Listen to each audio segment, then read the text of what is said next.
సతీష్ అనే software engineer గురించి ఒక వీడియో చేశాం. వర్క్ స్ట్రెస్ భరించలేక తన లైఫ్ని ఎలా ఎండ్ చేసుకున్నాడు అని. ఈరోజు నేను ఒక ఇన్స్పైరింగ్ స్టోరీ చెప్పబోతున్నాను. సేమ్ వర్క్ స్ట్రెస్ తట్టుకోలేక రాకేష్ అనే అబ్బాయి ఏం చేశాడు అని. This inspires me a lot. ఖచ్చితంగా మీకు కూడా నచ్చుతుంది. రాకేష్ బెంగళూరులో సాఫ్ట్వేర్ ఇంజనీర్, లక్షల్లో సంపాదిస్తున్నాడు. తనకు ఒక పాప, భార్య, తల్లి, వీళ్ళందరూ కలిసి ఒకటే ఇంట్లో ఉంటారు. వర్క్ స్ట్రెస్ భరించలేక రోజు ఆఫీస్కి వెళ్ళడం రావడం, ఆ స్ట్రెస్ అంతా ఇప్పుడు ఇంటికి వచ్చిన తర్వాత ఇంట్లో వాళ్ళమే చూపేయడం, వాళ్ళతో కూడా సఖ్యతగా ఉండకపోవడం, ఇవన్నీ కూడా జరుగుతూ ఉంటే దాన్ని భరించలేక తను జాబ్ చేంజ్ అయ్యాడు. చేంజ్ అయితే ఇవన్నీ చేంజ్ అవుతాయి అని చెప్పి, కానీ ఏది చేంజ్ అవ్వలేదు. అన్నీ కామన్గానే మళ్ళీ అదే స్ట్రెస్, మళ్ళీ అదే మెంటల్ టార్చర్, నేను భరించలేకపోతున్నానని చెప్పి రిజైన్ చేసేసాడు. చేసేసి ఇంట్లోనే ఉన్నాడు.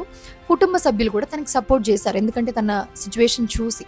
అయితే ఎక్కడి వరకు కొన్ని రోజులు బాగానే ఉంటుంది, కానీ కొన్ని రోజుల తర్వాత తనకి ఇంకా స్ట్రెస్ ఎక్కువ అవడం స్టార్ట్ అయింది. ఎందుకంటే ఇంట్లో వృద్ధాప్యంలో ఉన్న తల్లి ఉంది, చిన్న పాప ఉంది, వాళ్ళ అవసరాలు తీర్చాలి. సో ఇవన్నీ చేయాలంటే ఖచ్చితంగా ఏదో ఒక జాబ్ చేయాలి అని. సరే అని గిగ్ వర్కర్గా పనిచేయడం స్టార్ట్ చేశాడు. కొన్ని చిన్న చిన్న పనులు చేయడం స్టార్ట్ చేశాడు. రోజుకి ఇంతని సంపాదిస్తున్నాడు. ఇలా కాదు అని బ్యాంకు వెళ్ళి లోన్ తీసుకుని ఒక ఆటో కొన్నాడు.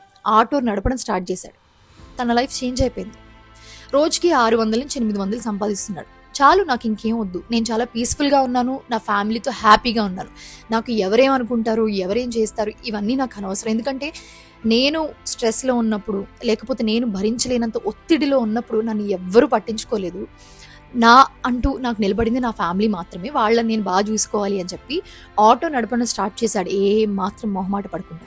తర్వాత ఆటో ఎక్కిన డిఫరెంట్ పీపుల్ ఎవరైతే ఉంటారో వాళ్ళతో వీడియోస్ చేసి సోషల్ మీడియాలో పోస్ట్ చేయడం స్టార్ట్ చేశాడు.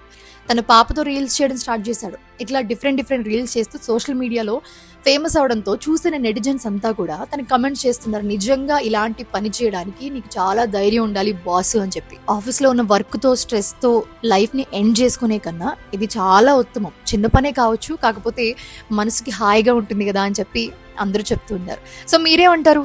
కమెంట్ చేయండి.